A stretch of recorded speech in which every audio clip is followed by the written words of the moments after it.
Thanks for the download. If you enjoy what we're doing and want to help spread the word, then please take a few minutes to like this episode on Spotify, iTunes or YouTube. It'd also be great if you could subscribe to our YouTube channel or even take a few minutes to write a 5-star review on Apple Podcasts or on whatever platform you're listening on, as this is the best way of bringing it to new listeners. If you want to support the pod, the best way to do this is via the Buy Me a Coffee link in the show notes, and I'm grateful for recent contributors helping to keep the production costs to the minimum. In July 2006, General Sir Mike Jackson wrote the foreword to a military publication called Operation Banner, an Analysis of Military Operations in Northern Ireland. It stated, "The military operations which started in Northern Ireland in 1969 will, without a doubt, be seen as one of the most important campaigns ever fought by the British Army and its fellow services. That campaign is the longest to date, one of the very few waged on British soil, and one of the very few ever brought to a successful conclusion by the armed forces of a developed nation against an irregular force." This publication is a reflection on that campaign that seeks to capture its essence. It does not claim to be the definitive analysis. The great majority of officers and soldiers joining the army aged 18 will be discharged aged 55, if not before, a total of 37 years.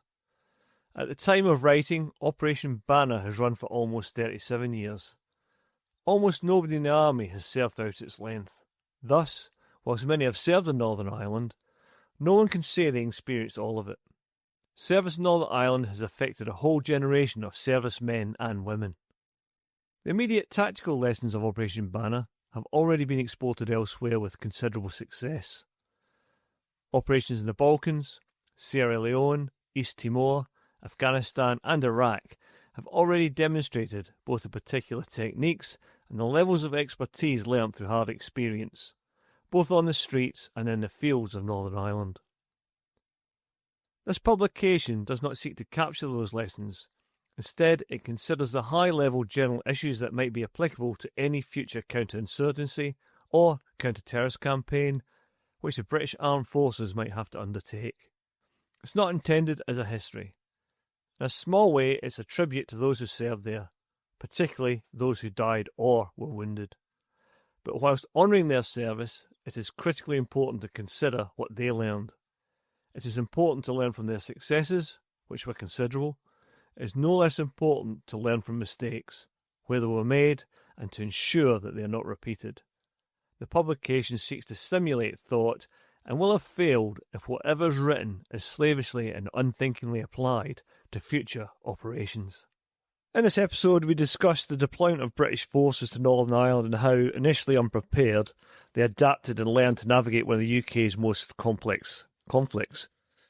So when British troops first deployed to Northern Ireland in August 1969, under what would become known as Operation Banner, it was intended as a temporary measure to help the Royal Ulster Constabulary, known as RUC, restore law and order. However, this optimism was misplaced. I think post-Second World War, we had a whole host of operations from Malaya, Borneo, Kenya, which if you look on that nowadays, you're thinking there's loads of mistakes made there. Aden, other parts of the Middle East as well. Some were successful, some were not as successful. We felt that we had the upper hand in regard into working with against insurgents or terrorists, because obviously in Cyprus we did reasonably well. We took some of the lessons, some of them didn't fit Northern Ireland, I don't believe. And I also think we forgot about the complexities of Ireland. It was only 1922 when they sought independence and then had an Irish Civil War. And very complex as a country.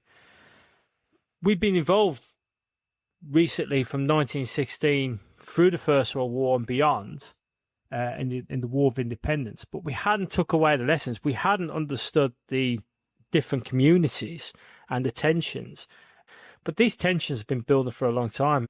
I also think it's easy to conduct operations abroad like they did in the 50s and 60s because there's less focus from the press. Yeah. There were fewer cameras around at that time capturing the action. Yeah. Yeah. And dare I say it, you could get away with treating foreign people Yeah, a bit yeah, more absolutely. badly than you could. Well, your you could own be people. more robust. Yeah, absolutely. And I think we did have these lessons that we had to learn because we talked about internment and such things, and we did this on the return to Mott Banner when we did our bit, and some of the mistakes made with internment and some other bits.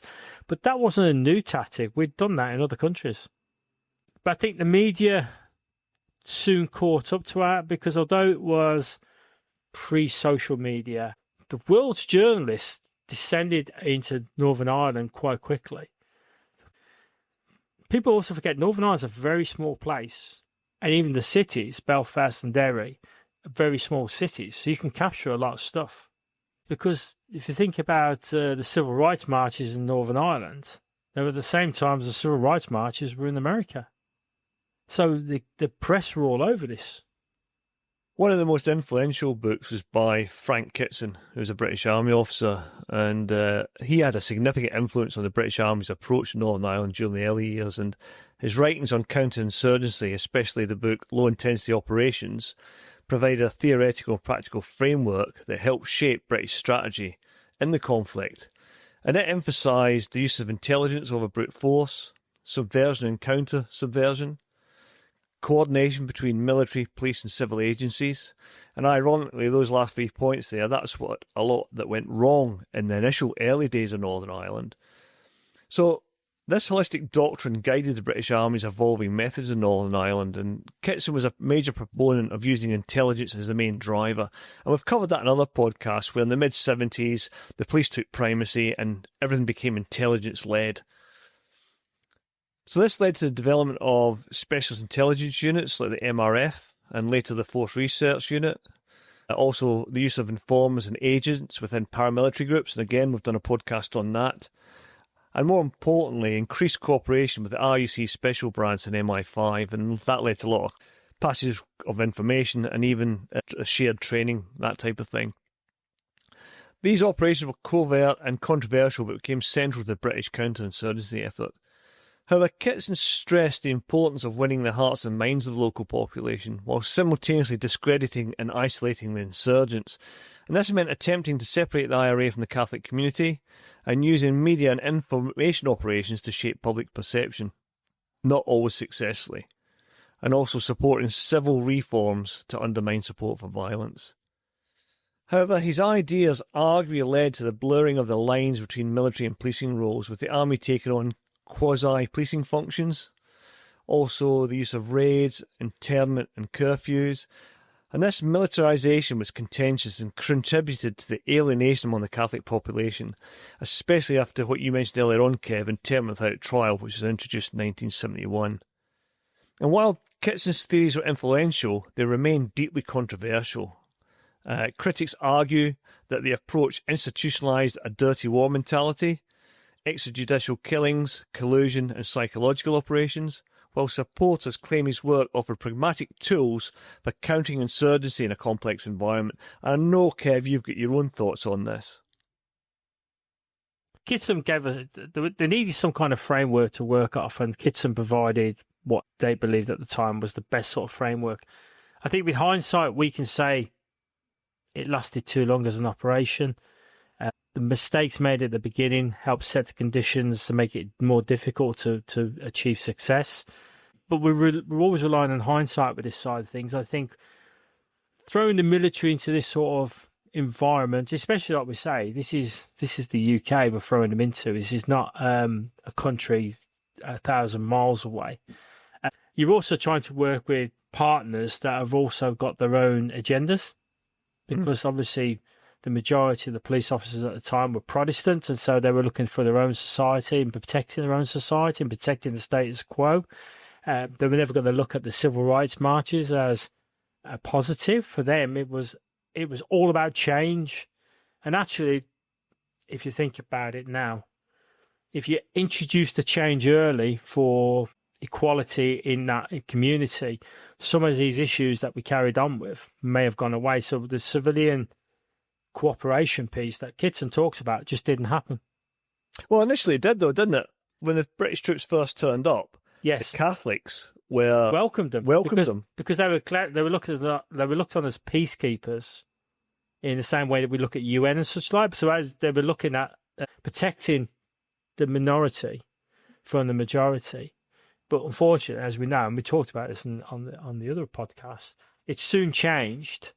And then we started to target parts of the communities. But we didn't target equally. We were targeting one side. We didn't target the paramilitaries on the other side. And often with poor intelligence. Absolutely. And if you think about it, one side was a terrorist, one side was a paramilitary. And that was the term used from the 60s, the 70s, up to the 80s. It was only in the 90s, realistically, that both sides were considered terrorists.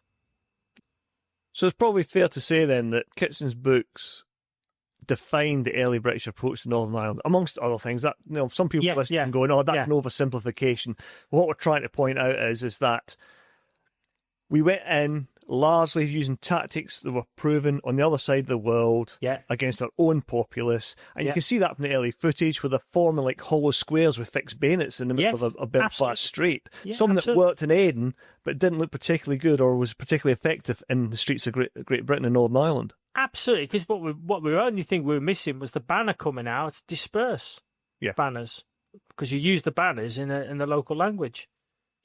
Another thing is his emphasis on intelligence, covert action and psychological operations set a tone for conflict that, to be fair, blurred legal, ethical and operational boundaries on a number of occasions.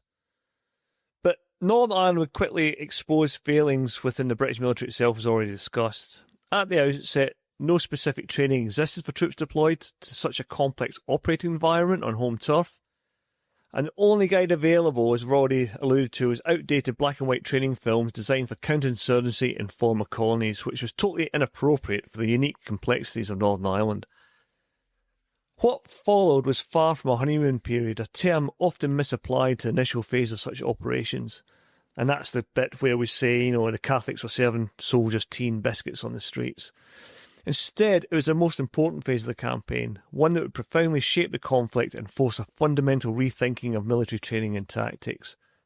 The initial period from August 1969 until perhaps round about the summer of 71 was largely characterised by widespread public disorder, including marches, protests, rioting and looting, leading up to the conflict's bloodiest year of 1972. Just wonder what you thought of a few things I've said there, mate. The military were put into a really difficult, if not an impossible situation. Initially went in there as peace troops, holding the communities separately, trying to work with partners who were obviously on one side or the other. There was very little intermediary, I think, in Northern Ireland at the time. The communities were very, very divided. I think the big thing is no training.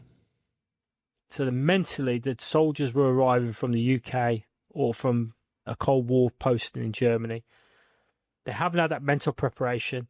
They don't really understand what's going on. And although it's part of the UK, it's like everything. There's a cultural piece that mainland Britain probably don't understand, even to this day. They don't understand the differences. They don't understand the historical differences which carry on in these communities. So the Army's initial deployment was met with a mixture of suspicion and relief by the Catholic population, many of whom initially hoped the British Army might be a neutral peacekeeping force. But the perception among Republicans was that the British Army was an army of occupation, and this distinction would prove crucial. Early on, it became clear that the immediate lessons had to be learned, especially regarding the use of force. So in 1969, a yellow card was introduced, and this was an instruction on a little bit of card carried individually by every service personnel to guide them on when they were permitted to open fire. It wasn't a source of law, but it was approved by the Cabinet and became a vital instruction. It was revised 4 times between September 69 and November 71 as a result of lessons learned. And this was a proactive attempt to formalise the rules of engagement in a complex, domestic and ever-changing environment. However, despite these early efforts, fundamental mistakes were made. One critical event occurred in July 1970 when an infantry company became encircled by rioters, leading to a large-scale area search involving 4 battalions. This operation, officially known as the Balkan Street Search, quickly entered Republican mythology as the Rape of the Falls. Critically, it alienated most moderate Catholics, convincing them that the army was pro-loyalist and handed a significant information operations opportunity to the IRA, which was exploited to the full. This tactical success was, in effect, an operational reverse. Then came the disastrous decision to reintroduce internment in August 1971. And as we talked about before, internment was never a policy that was going to work. This policy, the arrest, the interrogation and detention of Republican suspects without trial, was opposed by military advice but supported by the Northern Ireland Prime Minister at the time for political reasons.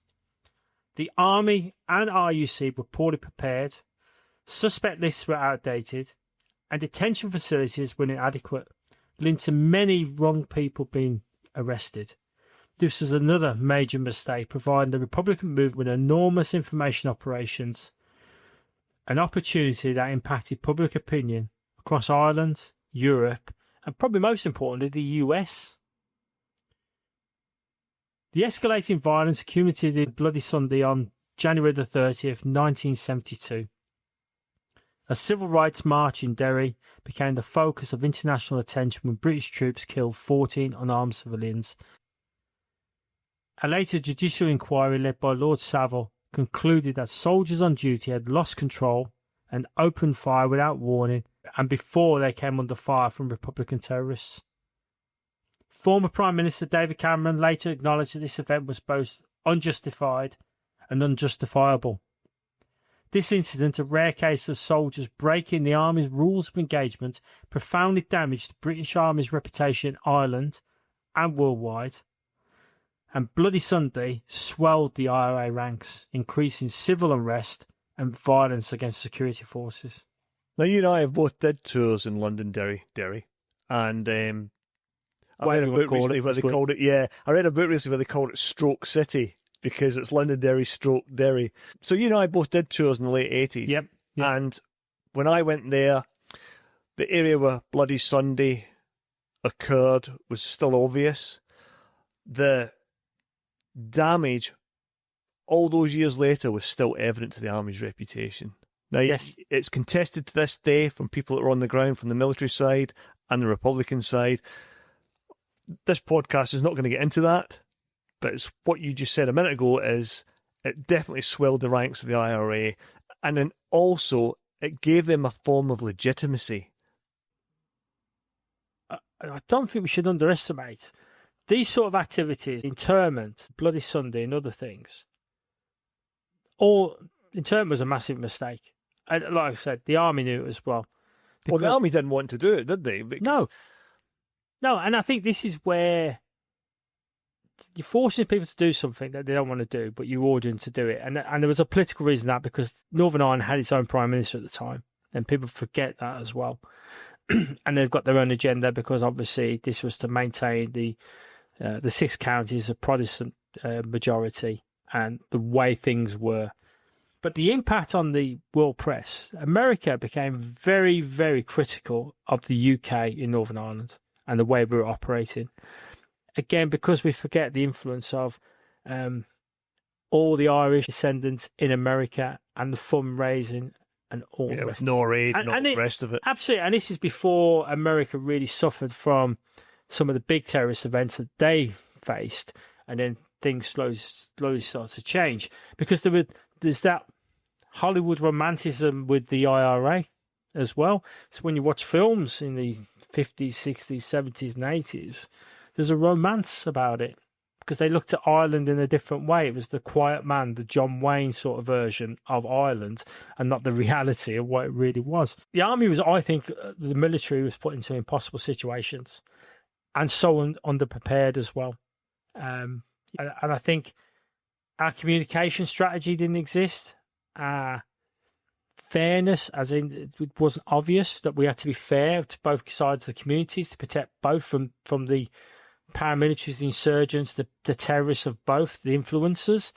And we also have to remember, if you start looking at Northern Irish politics, there were some very, very strong voices and very charismatic characters who were helping stir up the pot. So, you look at Ian Paisley on one side, a firebrand. I mean, how him and McGuinness worked together was a miracle, really. and a total different Northern Ireland from the Northern Ireland of the late 60s. Bloody Sunday was a pivotal moment. The scale of violence, coupled with the international outcry, made it immediately obvious to senior officers in the British Army that fundamental questions about command and discipline needed to be answered. Yet, initially they chose not to even attempt to answer it. However, the realisation that political action was required to institute adequate representation for the Catholic minority, coupled with the failure of the low-profile approach, led to the dissolution of Stormont and the reintroduction of direct rule from Westminster in March 1972. This marked a massive turning point for the military training as well. It wasn't until 1972 that pre-tour training was formalised, primarily under the Northern Ireland Training Advisory Team, and for the old school, let's remember NITAT, and that was at Lidenheide and later at Sennelager in Germany for all the units that were stationed out there. This establishment was a crucial step forward in addressing the initial lack of Pacific training. NITAT's purpose was to ensure pre-deployment training was focused on up-to-date lessons, standardising training for all ranks, and thoroughly briefing each unit for their specific role and area of operations. A Northern Ireland reinforcement training team was also established in theatre to train individuals joining mid-tour. Attendance at both establishments was mandatory for all individuals posted to Northern Ireland. And NITAT's success stemmed from several key factors. Firstly, obvious operational need. The clear and immediate operational necessity acted as a huge incentive for HQs, instructors and units to take the training seriously. Also, I'd imagine the amount of casualties, especially in 1972, that were starting to come through. A single point of focus. NITAT was closely tied to one theatre, allowing it to optimise training for specific units' areas of responsibilities, or AORs. High-quality instructors. The staff, typically colour sergeants to captains, had direct first-hand operational knowledge and credibility, having often just completed a tour themselves. They had the unique ability to debrief commanding officers and comment on the suitability of subordinate commanders. Frequent updates. The officer in charge of NITAT and his instructors regularly visited Northern Ireland, ensuring their knowledge of developments in theatre was fully up to date. NITAT and its successor, the Operational Training Advisory Group, known as OPTAG, produced confident, well-trained and highly motivated units, directly contributing to saving lives and developing and standardising tactics across Northern Ireland. It also played a major role in rapidly bringing tactical and equipment developments into practice. We've said this in a couple of pods. For me, I've mentioned to you, Kev, and I think you agreed, it's amongst the best training I've ever had. And when you were warned off for operations in Northern Ireland, the training package had a couple of distinct elements. The first one was the In-barracks training package. And that would be where in the barracks, all the streets would be renamed with Northern Ireland names, buildings would be utilised and made into like pretend primary schools, all that type of thing. Each battery, in our case, would have an infantry advisor, usually a colour sergeant, I think it was, and they would advise you. And then they would bring you up to speed, ready that you could hit the ground running at the NITAT training package in the specific locations. So not only did you do the patrolling, the orders, they were getting the ops room staff up to speed, you also did riot training. And this was pretty realistic, and sometimes it got a bit out of hand. One of the lads in our troop lost an eye when somebody decided during riot training it'd be a good idea to throw a trackpad, which must have weighed a couple of kilograms. It was off the tracks of an armoured vehicle, and it hit him in the side of the face, and he lost an eye. So I just wonder what your recollections of the In-barracks package were, Kev. So they did do the same sort of thing. They changed the street names, all the rest of it, and then we had they introduced dress codes and stuff like that. So we had to go everywhere in full kit. Minus body armour because we didn't have it at the time. So everything was done to replicate once you're out onto the street what kit you're going to carry as much as they can. And they did a lot of low-level training to build us up for... there was 2 packages that I attended.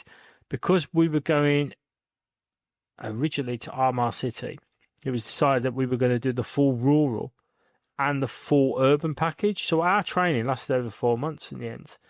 So the CO made a big decision on that because I think he'd had an inkling that we were going to be getting moved around a little bit. And also, as part of the original, and I talked about this on the last podcast, in Armagh City, I ended up going all over the place because we were used as reinforcement on the border to Tyrone, to other cities as well. And then eventually, as a subunit, we moved up to Derry, Londonderry, Derry Girl City, whatever you want to call it this week. Stroke City. Yeah, that was Stroke City. We did the full package. So the urban package was, I've got to say, outstanding. Lytton Hive was unbelievable. We went down there for 2 months, did the two months or whatever it was training, in Tin City, all of the ranges, as much live as possible. The riots was as real as we could get them. And people, like in your riots, we had people injured as well.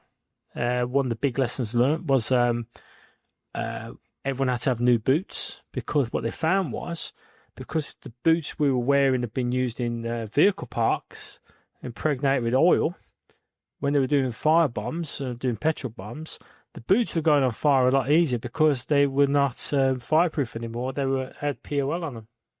Well, I remember when you turned up at the village, and you referred to it as Tin City, that was its nickname.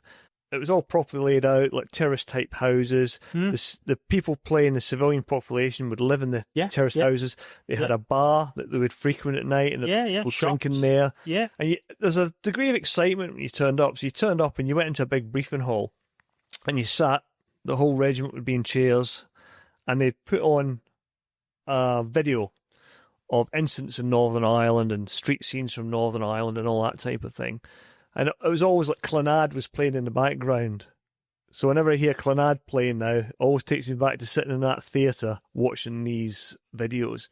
And then the other thing they would do is, once you'd done serials, they'd take you in, they'd debrief you in the cinema for the last couple of days. Yes. And they'd show you people making mistakes, not to humiliate them, but just to show you the type of mistakes and errors that were being made. And what it did do was, you probably went through every single scenario that you might encounter out there, even down to they would take out team commanders. So you could never relax. They might take out the team commander and you might have to step up. So you had to be on the ball all the time. You know, and I remember one scenario I was involved in, they took out 2 members of the team.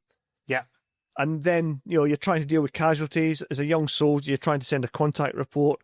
You're then starting to get the civilian population coming on and hassling you, crowding in on you. So it really was a very steep learning curve, but also invaluable training.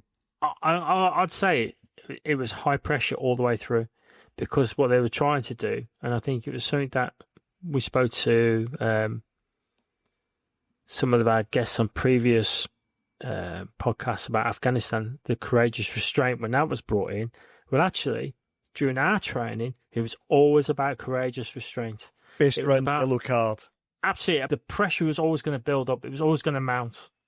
And the night out training, the moment you ran out of the patrol base into the streets, the scenarios are going to get thrown at you were going to be a lot faster, a lot more complex than probably it was going to be like in real life.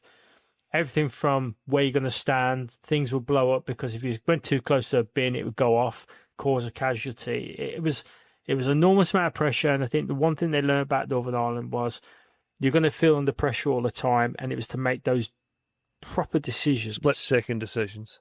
Correctly, by piling that pressure to prevent some of the mistakes that happened in the past. And also to reinforce that using your weapon system was not the first point of call. And even that was played out on the live firing ranges, where every scenario on the live fire range was situated again round the yellow card. Absolutely. That use of judgment, fully understanding of when you could open and fire, but also the fact that the use of minimum force, i.e. you fired the minimum amount of rounds in order to protect life of your fellow soldiers or even civilians. I mean, it's not a standard tactic to run at the firing point. As soon as the rounds go, you were allowed to fire back in minimum amount of rounds, but the big thing was one of those fire teams, one of the bricks, has to get up and start running towards it. An idea like that was to cut off the gunman, absolutely. wasn't it? And also, once you start moving forward, the idea was the gunmen were going to start thinking about their extraction as well. But the big thing was, It wasn't fire maneuver, it was start sprinting and get in depth as quick as possible. You've just been shot at. Yeah. You're running into depth. Yeah. And at the same time you're running into depth, your team commander is trying to direct the other teams. Yes. Give them a steer in order to get them into positions where they might need to cut off people. So you had to have a geographical understanding at all times of where you were and how you could direct people. You could do things like hot pursuit, where you didn't you could run through a house. And I remember being taught things like, if you come across, a lot of time what they do is they shoot dressed in a pair of coveralls, and then they take the coveralls off and stick them in a washing machine. So you're even training things like, if you come across a washing machine in a suspected firing point, you unplugged it at the wall. All those really in-depth things that you had to think about. Yeah, I mean, it was, but the training was, like you say, it was probably the best training you ever do, because it covered all these areas, and it put that pressure on for you to start thinking about it. But remember when you turned up on your first patrol, you were expecting it to be like Tin City, you were expecting something to happen. So you're actually, in your first patrol out, you were quite keyed up because of all this training being through that. Oh, yes. They couldn't waste the training time. Every time you went out on a patrol, 9 times out of 10 something happened in order to get those valuable lessons across. Absolutely. You are paranoid when you're going out.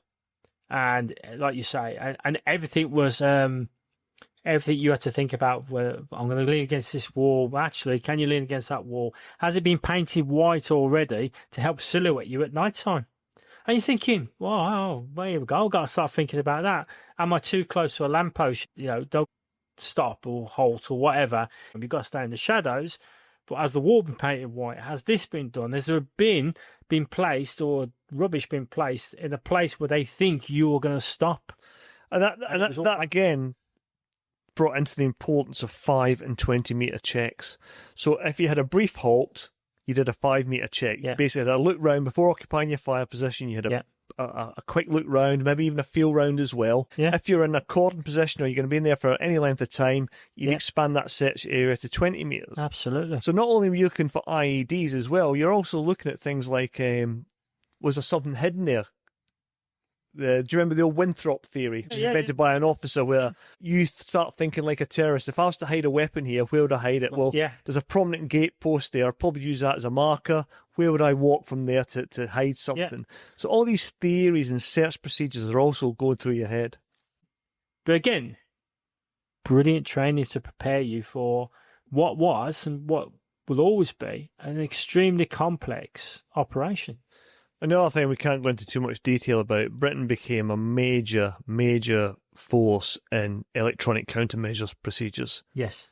So wearing boxes of tricks on your back, strapped to your ankle, that type of thing, in order to take command wires, create that ECM bubble, which was later used in places like Iraq and Afghanistan. That was all pioneered in Northern Ireland. So you were going out, you had all these things to think about. You can look at soldiers on the streets of Northern Ireland, and it's a very complicated operational environment, far more than people would maybe think about today. Oh, yeah, because you were juggling so many little tactics that were not conventional soldiering. If it was overseas, it'd be an insurgency war. Because it was domestic, it was very different.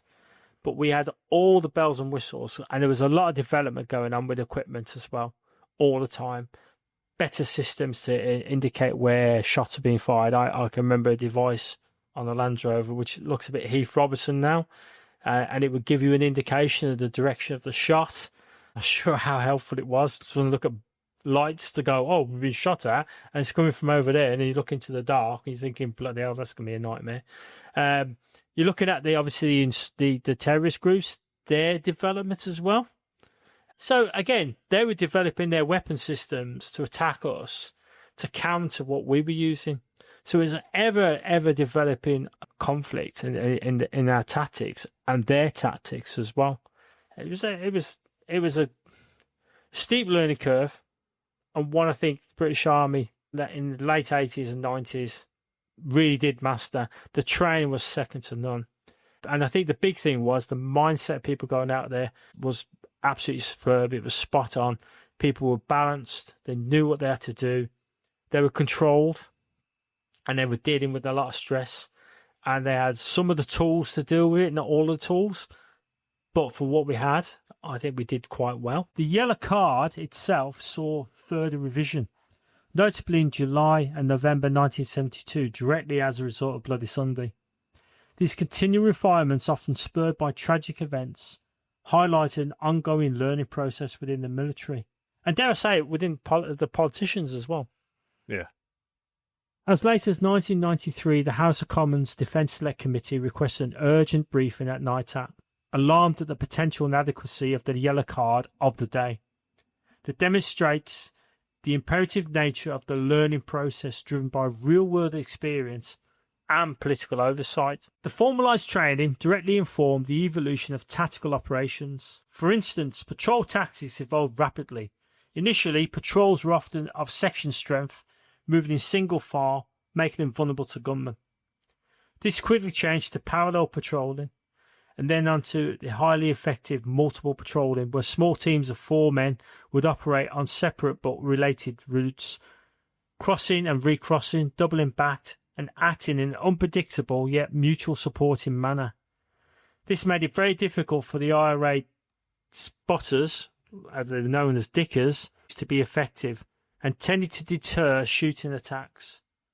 The avoidance of setting patterns became a major aspect of tactical operations, as the IRA was patient and would wait for weeks to identify and exploit predictable routines. I remember as part of your orders process for going out on a patrol, each patrol had to submit a patrol trace. Yeah. And those would be logged in the ops room, and any patterns that were acknowledged or set, they would be picked up on, hopefully, at that point.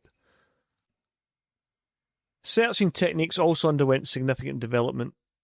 I've already touched on that about 520 metre checks at the very, very basic level, but initially, occupied house searches were highly unpopular and they were perceived as biased and contributed to the alienation of the Catholic population due to the invasion of privacy and damage. As intelligence improved and the threat evolved, the focus shifted. Unoccupied house searches, while less contentious, became far more dangerous as the IRA would booby-trap them. This led to the development of highly specialised Royal Engineer search teams known as REST and sophisticated all-arms search techniques. Every soldier was trained in low-level rummage searching, leading to important finds and reducing the effectiveness of IED attacks. Rummages is slightly different from 5 and 20 metre checks, but the principle is all the same. A particular technique, and we already touched on that, was the Winthrop theory, which is named after the subaltern who invented it, focusing on understanding the terrorist mindset for hiding equipment. In public order situations, the army quickly abandoned the box formation we talked about earlier, tended to be used in colonial policing, as this proved unmanoeuvrable and vulnerable to gunmen in favour of a combination of man-shield walls and snatch squads. The use of less than lethal weapons like rubber and plastic battering rounds also evolved, albeit controversially, in response to rioters using bricks and petrol bombs. We talked a little bit about the Royal Engineers search teams with Nige on one of the early podcasts and the evolution of that, and that continued on post Northern Ireland into all these new operations, including other operations on the UK mainland. It's an ever-developing, sophisticated technique. But as we talked about in the other podcast about Up Banner, we all did car searches all the time. Every soldier was expected to be able to do a combination of skills. We were taught this again in our training, what we're looking for in cars, how to search a car without taking it to pieces, without damaging it as well, because you were looking for, obviously, weapon systems, ammunition, parts, electronic parts as well, used in IEDs and such like. So I think we underestimate the skill set that the average soldier had mid-80s when the training got so sophisticated. And it also shows, as you said, the down legacy that informed future operations. But you also had to expect the unexpected. And I remember being in a patrol down near Keady in South Armagh, and we did a vehicle checkpoint in the middle of nowhere, and we stopped this very old car. And I was speaking to the driver, and I said to him, "Can you open your boot?" And he said, "I can't, there's a beast in there." And I'm going, "There's a what sort of beast?" He goes, "A beast." He goes, "Can you open your boot, please?"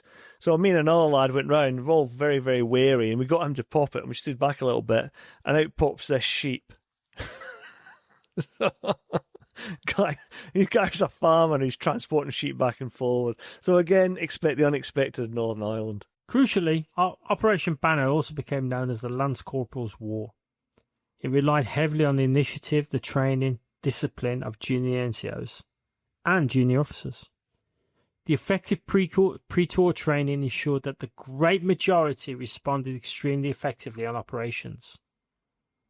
Beyond basic tactic drills, the British Army was forced to develop its learning capabilities in more sophisticated ways. Intelligence became the currency of the campaign, not firepower. The initial intelligence gathering capabilities were poor, but a massive expansion in intelligence collection, collation, analytical work, and dissemination occurred. This led to the formation of close observation platoons and highly specialised units for covert surveillance and human intelligence. The ability to find, fix, strike, and exploit terrorists became paramount. The training system ensured soldiers understood how to operate in an intelligence-led environment. However, the preparation for commanders at company and battalion levels was less good regarding how to effectively run an AOR, an area of responsibility. After relying on personal ability rather than formal training in this area, there was also a tendency for senior officers to overcommand, delving into tactical details rather than focus on the strategic and operational leadership. This highlighted a gap in training that was not always adequately filled by formal education. And it's interesting, that overcommand piece, because we've all heard of this term, the strategic corporal. And I think that is, especially in Northern Ireland, where one mistake on the ground by a private or a lance corporal or junior NCO or a junior officer could have massive political ramifications. So I think that might explain that a bit of the tendency for senior officers to overcommand. It's also, I think, we have to remember, we were young soldiers when we were out there, and I had my own brick, and then all the rest of it, and it was the junior officers, and it was sergeants, not anything usually higher than that on the ground. So if there's only 2 bricks, so 2 4-man teams, it was a 4-screw. If it was 3, it might be a junior officer or a sergeant, or a combination of. Because I never went out on the ground with more than 3 teams. Yeah, never at any stage, even unless it was a big, massive cordon operation or riots. Never went out routinely with anything. Well, you didn't have the geographical space a lot of the time. No, because again, we forget the cities in Northern Ireland are not as big as the cities in the mainland. And also, you weren't patrolling the whole of the city. You were basically patrolling enclaves, sections of the city as well.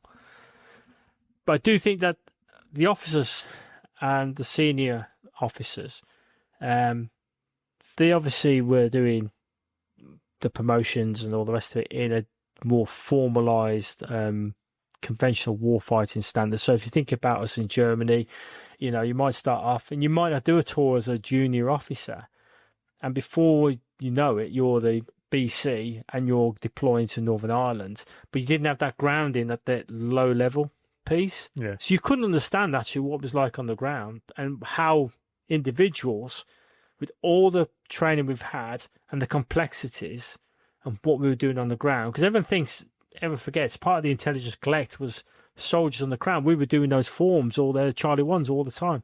Every time you stopped someone, you were talking to them, you would fill out a piece of paper, which would be handed into the G2 cell when you got back into base. And you're building up a pattern of life and movement for. And you're seeing people.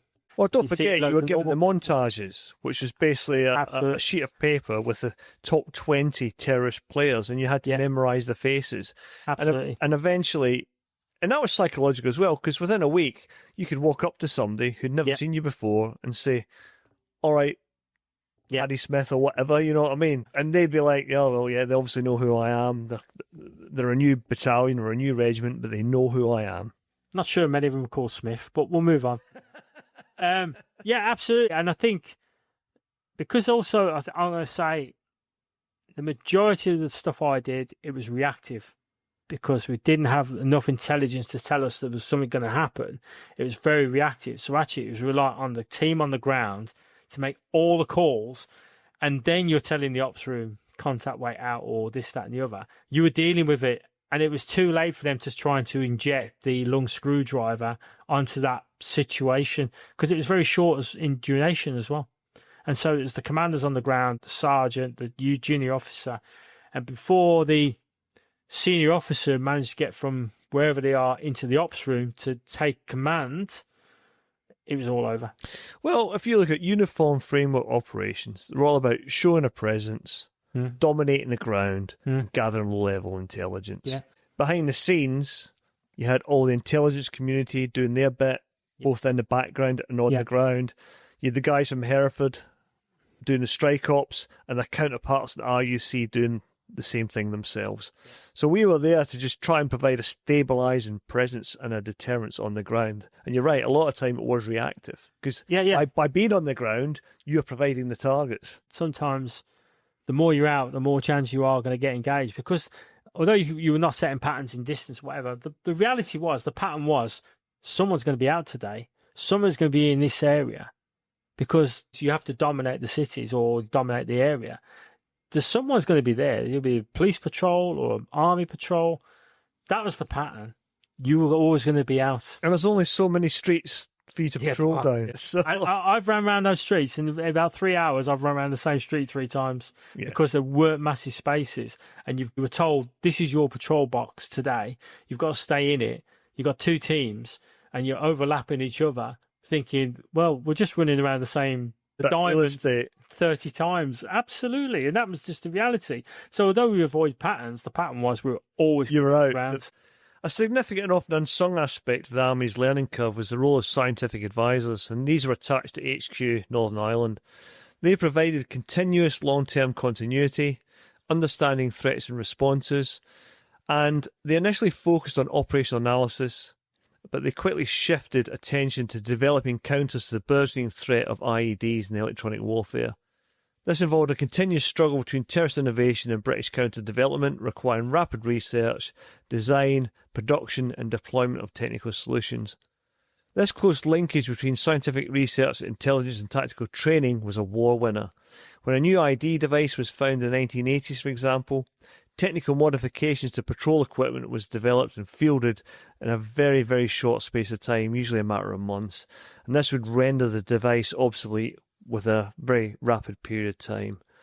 And this speed of reaction continuously undermined the terrorist initiative, but it also drove terrorist innovations.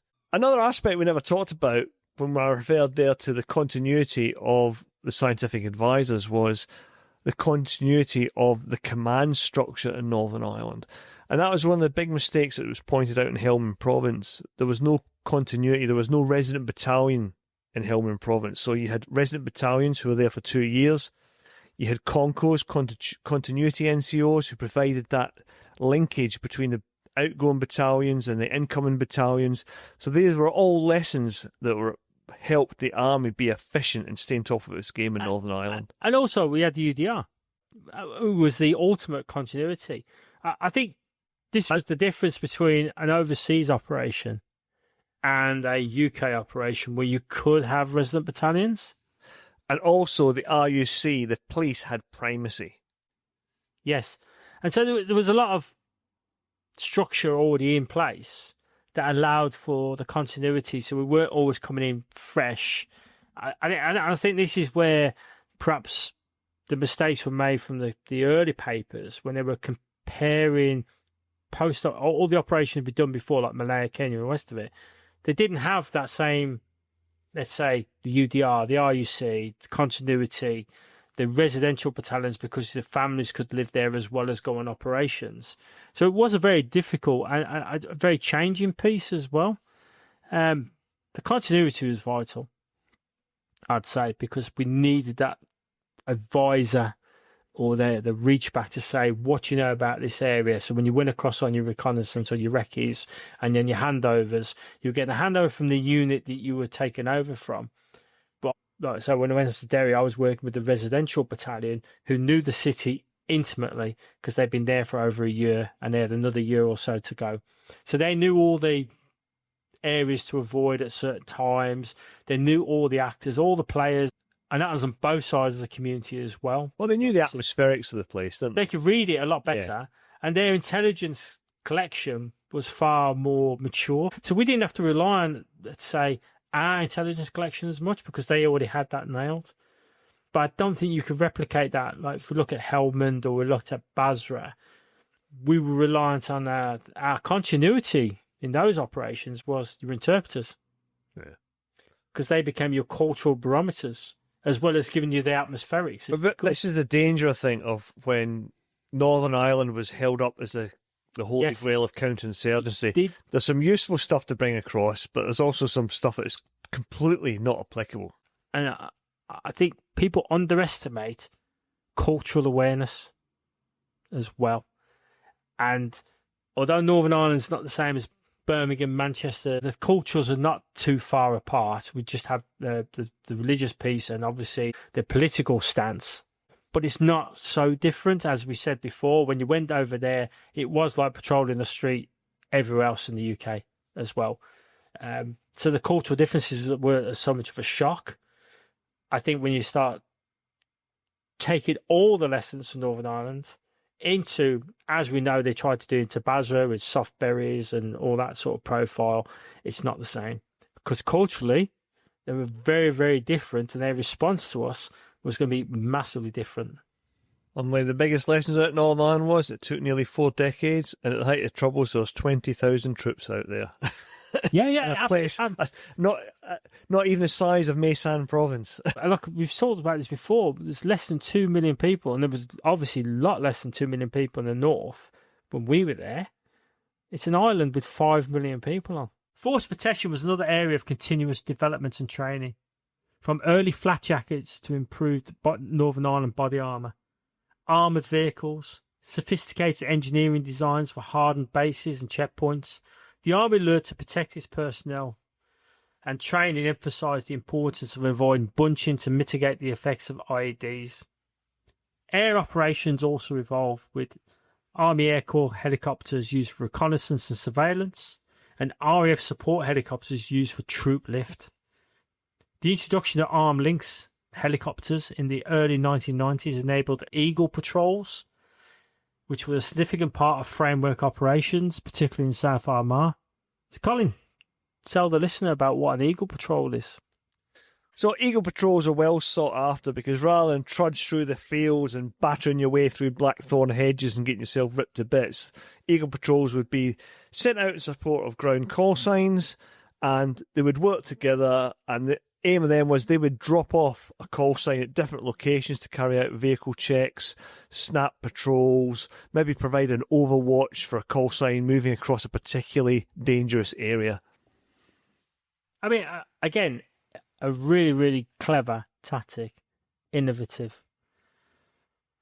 Training ensured that flying tactics were consistently reviewed and upgraded in response to threats, like surface-to-air missiles, ensuring that the security forces retain control of the air throughout the campaign. And I think people do forget that there was a SAM threat, especially in South Armagh. I'm sure they brought a helicopter down by firing a Dushka at a 12.7mm soap. Yeah, it rings a bell. It does ring a bell.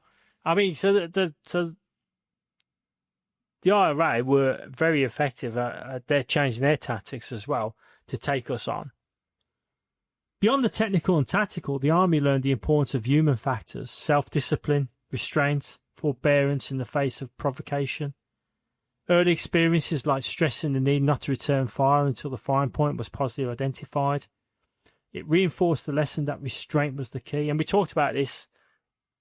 The one lesson that McChrystal brought into Afghanistan was courageous restraint, which was met with resistance at first, but it was the right decision. Probably too late in some respects. Yeah, absolutely. But it's the one lesson we learnt in Northern Ireland that didn't get replicated across into other operations. But I imagine there's people listening to this who serve in Afghanistan are going, that is one of those lessons you can't take from Northern Ireland and apply to Afghanistan. Potentially. But there are areas and city areas and different parts of Afghanistan where it's actually a total different battlefield. So if you're in Kabul compared to somewhere else. But I think it is controversial. But McChrystal brought it in, and it was a game changer because they operate differently, and it didn't mean you couldn't fire. Well, I think what you can't argue about in Afghanistan is if you kill 10 members of a family, the extended family are going to become anti-coalition forces. Yeah. And you can guarantee that you're feeding the insurgency. Yeah. So you win the firefight, but you feed the insurgency. Absolutely. And I think that was the lesson for Northern Ireland as well. So when we looked at internment, all he did was just drive more people into that recruiting pipeline. The army generally displayed humanity and humour, although there were many times in the 1970s when the desire to sort the mix out was evident. This highlights that maintaining discipline and appropriate conduct under extreme stress was an ongoing training challenge. And we covered that earlier, that most of our training in the 80s was extremely stressful and you're operating in that environment. And I've argued and stated on numerous podcasts that we've done in Northern Ireland that there are very, very few armies in the world that could have conducted themselves as well as Army did over 4 decades. Yes, there were mistakes made, Bloody Sunday and all the rest of it. Yeah. Generally speaking, when you've got guys, teenagers, guys in the early 20s, faced with hugely stressful moments, 9 times out of 10, the right decision was made. I totally agree. I think it was a tough gig. However, a significant negative lesson was sometimes an unwillingness to learn from mistakes in Northern Ireland, such as Bloody Sunday we mentioned a few times. And the army could sometimes be defensive over its failures, and this did little to serve the interests of the army, nor did it honour the courage of soldiers who died trying to save the lives of civilians. Exceptional officers who drew hard lessons from crimes committed by British soldiers in Northern Ireland were often unwelcome, if not resented, within the institution. And you're seeing a bit of that today about Afghanistan. And again, this is not for this podcast, but we'd be lying to ourselves and lying to listeners if we said that British soldiers were entirely without blame for anything in Northern Ireland. This resistance to internal criticism, despite evidence of its necessity, hampered the army's learning process in certain aspects. Banner ran for nearly 38 years, which is a little bit less time than my age today. That's a stretch. Making it the British Army's longest deployment. This prolonged engagement meant that the whole generation of servicemen and women were affected by it. The tactical lessons learned were immediately exported to other conflicts, and we talked about this. So the Balkans, Sierra Leone, East Timor, Afghanistan and Iraq. The campaign also highlighted the importance of processes over specific, directly exportable lessons. The Army learned that continuous adaptation and evolution were key to maintain an advantage in a complex and evolutionary conflict. The closely linked loop for developing counter-terrorism measures, encompassing intelligence, scientific research, tactical development, operations, procurement and training, was a war winner. This integrated approach allowed for rapid responses like the swift neutralisation of the new IED threats, which continuously undermined the terrorist's apparent initiative, eroding his will to pursue new developments. Alongside this, the principles of mission command, although formally codified in doctrine later, were often applied instinctively or developed through the crucible of Northern Ireland. The indirect approach, seeking to pit strength against weakness and win at least cost, was inherent in counters to terrorist tactics, whether through rummages or outmanoeuvring gunmen. Mission command, with its emphasis on trust and decentralisation, fostered the adaptability needed at low levels. The army learned that the shock effect of major strikes could shape terrorist perceptions, making them believe they would not win by the continuation of the armed struggle. And you saw that in operations like Loughgall, Gibraltar outside the operational theatre of Northern Ireland, those strikes by special forces that were taking out whole ASUs. However, the conflict also underscored the enduring challenge of a lack of a single campaign authority. For much of the campaign, there was little coherence and synergy between government departments, the Ministry of Defence and the RUC. And again, we saw that repeated in Afghanistan and Iraq. This fragmented approach meant that progress was unnecessarily slow and the wheel was often reinvented. Information operations, for instance, were generally poorly conducted and ill-coordinated, allowing Republican propaganda to often gain advantage. So the lesson here is clear. A unified, proactive information strategy is critical. And dare I say it, and it's something you and I have talked about offline over a beer a few times, is I would argue that today Sinn Féin is winning the information operations campaign at the present. Well, they're rewriting history in some respects. I think what we have to also remember, while the military operation was going on, there was obviously an intelligence operation going on. And although everyone wasn't as joined up as they should be, they were having massive successes there as well.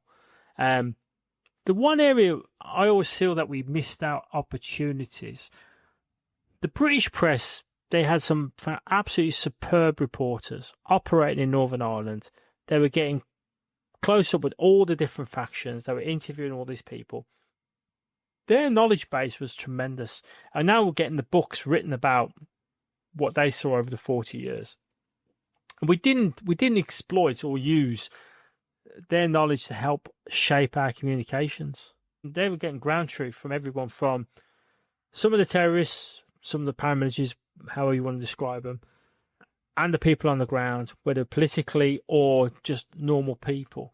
And they were getting some of the answers that we needed to say, how could we change our direction on the campaign to make this work better? And it's only later, I mean, you know, we've all got the books now written by everybody about Op Schiffen and 4 shots in the night and all the rest of it. But that would have been something we should have, I won't say exploited, because we're not here to exploit the journalists, but we should have pulled and debriefed and got that information.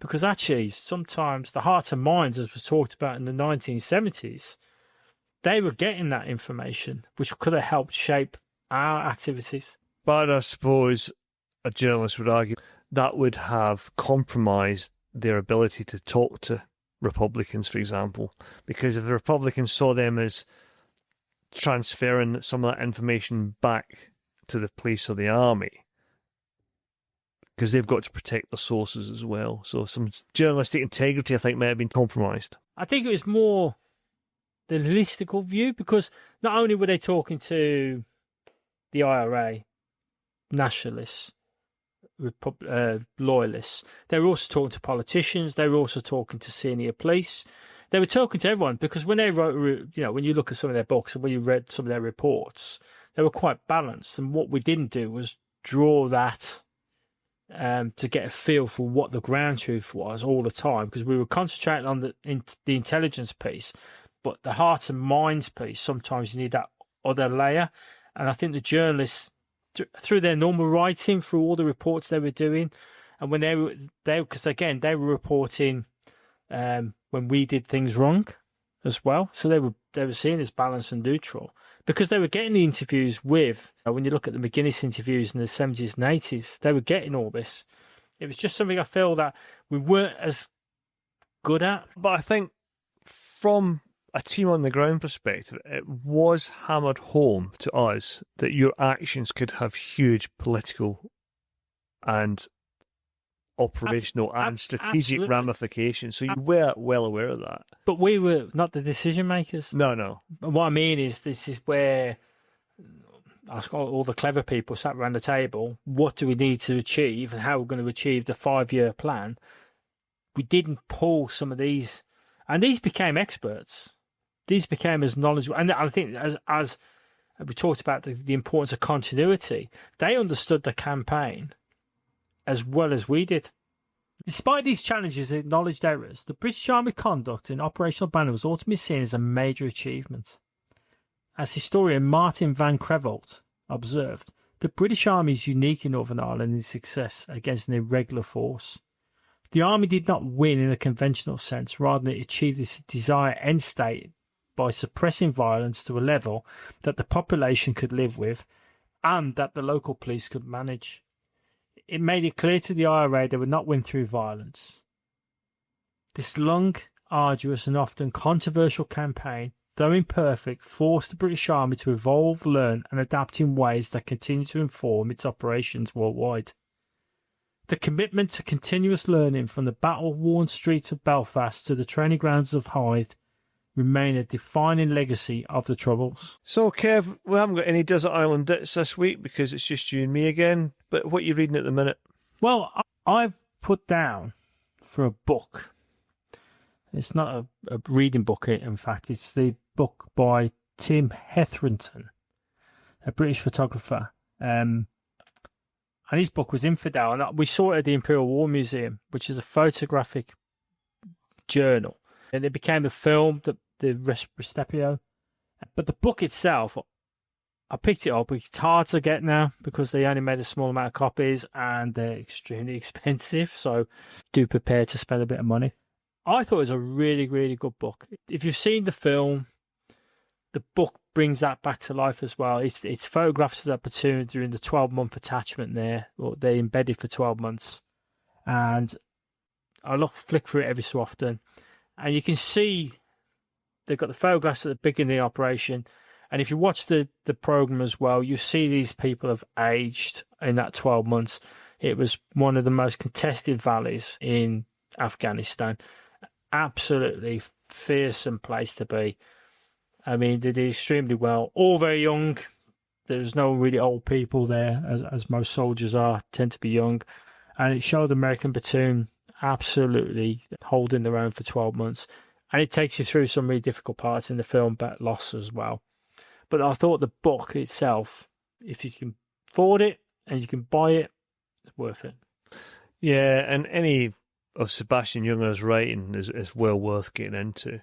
And Tim Hetherington, I think, was later killed in Libya, wasn't he, in an airstrike? Yeah. So there's a few books out with some of his other photography work and some of his history and all the rest of it. But if you haven't seen Restapio, see that. I think that is probably one of the best films, documentaries that came out of Afghanistan. It's a tough one to watch as well.